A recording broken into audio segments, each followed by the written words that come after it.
When everything falls apart, a family story of survival. The camera captured what words often fail to express, a family holding on by a thread. Mark and Sarah Henderson sat on their living room couch, their 2 daughters behind them, in what would become the most vulnerable moment of their lives shared with the world. This wasn't a carefully staged photo shoot. This was raw reality, frozen in time. The collapse. Just 18 months earlier, the Hendersons were living comfortably in suburban Michigan. Mark worked as an engineer at an automotive supplier, a job he'd held for 9 years. Sarah balanced part-time work as a dental hygienist with raising their daughters, 9-year-old Chloe and 7-year-old Mia. They weren't wealthy, but they were secure. They had a modest home, reliable cars, and enough left over for family vacations and the girls' activities. Then the dominoes started falling. It began with Mark's back injury, a herniated disc that progressively worsened until he could barely stand for more than 20 minutes. Surgery was recommended, but the recovery time was 6 months. Mark took medical leave, expecting to return to work once he healed. He never got that chance. While Mark was recovering, his company lost their major contract. Layoffs swept through the organization like wildfire. Mark received the news while still in physical therapy. His position had been eliminated. After 9 years of dedication, he was out. The timing couldn't have been worse. Mark was still recovering, unable to take on physical work. Sarah increased her hours, but her part-time income couldn't cover their mortgage, car payments, insurance, and mounting medical bills. Their savings evaporated within 3 months. The downward spiral Sarah watched their life unravel with horrifying speed. First, they missed a mortgage payment, then another. Credit card minimums became impossible to meet. The car was repossessed on a Tuesday morning while Chloe and Mia watched from the living room window, confused and frightened. "Where's Daddy's car going?" Mia asked, her small voice trembling. Sarah didn't know how to explain that they couldn't afford to keep it anymore. How do you tell a 7-year-old that everything they've known as stable is crumbling? Mark spiraled into depression. The physical pain from his injury was manageable compared to the emotional agony of watching his family suffer because he couldn't provide. He applied for jobs obsessively, but the market was saturated with experienced engineers, many younger and willing to work for less. The rejection emails became a daily torture. Sarah tried to hold everything together, but the weight was crushing.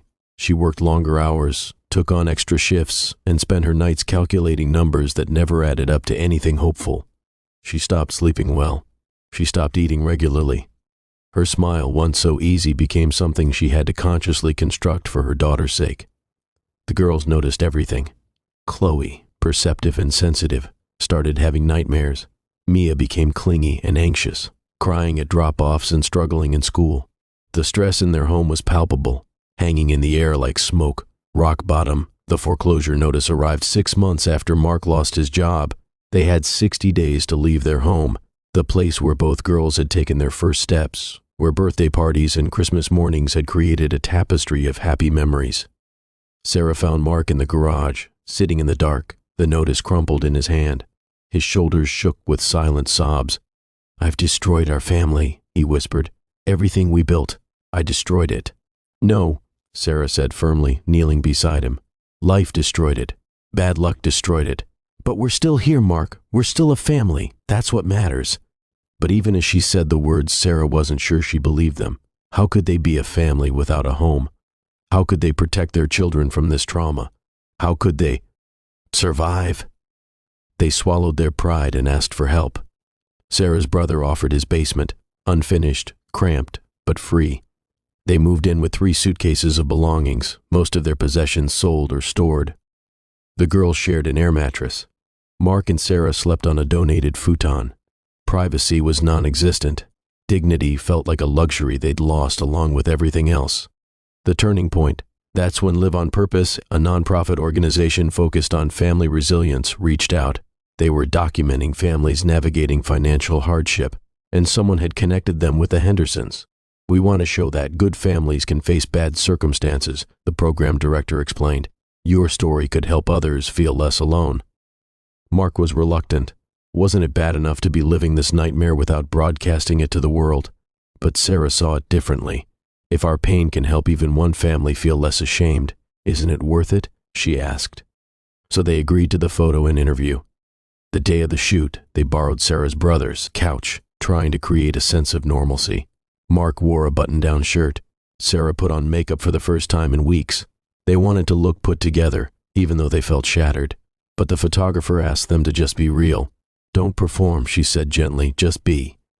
So they sat together, exhausted, worried, but still united. Chloe and Mia positioned themselves behind their parents, instinctively seeking the comfort of closeness. The camera captured the weariness in Mark's eyes, the determined set of Sarah's jaw, the innocence of children affected by circumstances beyond their understanding. The tips that saved them. In the interview, the Hendersons shared the hard-won wisdom from their darkest period. Communicate honestly. We started telling each other the truth about how scared we were, Sarah explained. That vulnerability brought us closer instead of driving us apart. Ask for help early. We waited. Too long, Mark admitted. By the time we asked for help, we were in crisis. Don't let pride delay reaching out to family, friends, or community resources. Focus on controllables. I couldn't control the job market or our financial situation, Mark said. But I could control my attitude and my commitment to my family. That focus saved me from complete despair. Protect your relationship. In crisis, it's easy to become roommates managing problems instead of partners supporting each other, Sarah noted. We had to intentionally connect, even when we were exhausted. Be age-appropriately honest with kids. Our girls knew something was wrong, Sarah said. Being honest helped reduce their anxiety and taught them about resilience. Redefine success. Success became getting through another day together, Mark explained. Small victories matter when you're in survival mode. Find purpose in pain. We chose to let this experience teach us rather than destroy us, Sarah said. That choice made all the difference. The response. When their story went public, the response overwhelmed them. Thousands of people shared similar experiences: job loss, medical crisis, foreclosure. The messages poured in from families who had felt alone in their shame and suddenly realized they weren't. Thank you for your bravery, one message read. You helped me ask my family for help instead of losing everything first. Your story saved my marriage, another person wrote. We were blaming each other. Seeing your unity gave us hope. More tangibly, Mark received job leads from people who saw the story. One led to an interview, which led to a position as a project coordinator. Not his old salary, but enough to start rebuilding. Where they are now, a year after that photo was taken, the Hendersons moved into a small rental house. It's modest, but it's theirs. The girls have their own room again. Sarah and Mark sleep in an actual bedroom with a door that closes. Mark's job isn't glamorous, but it's stable. Sarah continues working, and they're slowly paying down debt. They'll probably never own a home again, at least not for many years. Their credit is damaged, their savings non-existent, their retirement plans derailed. But they're together, they're surviving, and slowly, carefully, they're beginning to believe in the possibility of thriving again. Chloe still worries more than a 10-year-old should. Mia has separation anxiety. Mark battles depression. Sarah struggles with financial PTSD, panicking at unexpected expenses. Recovery isn't linear or complete. The scars remain, but so does the love. So does the resilience. So does the family that refused to break, even when everything else did. The message: if the Hendersons could speak to families in crisis today, they would say this: you are not alone.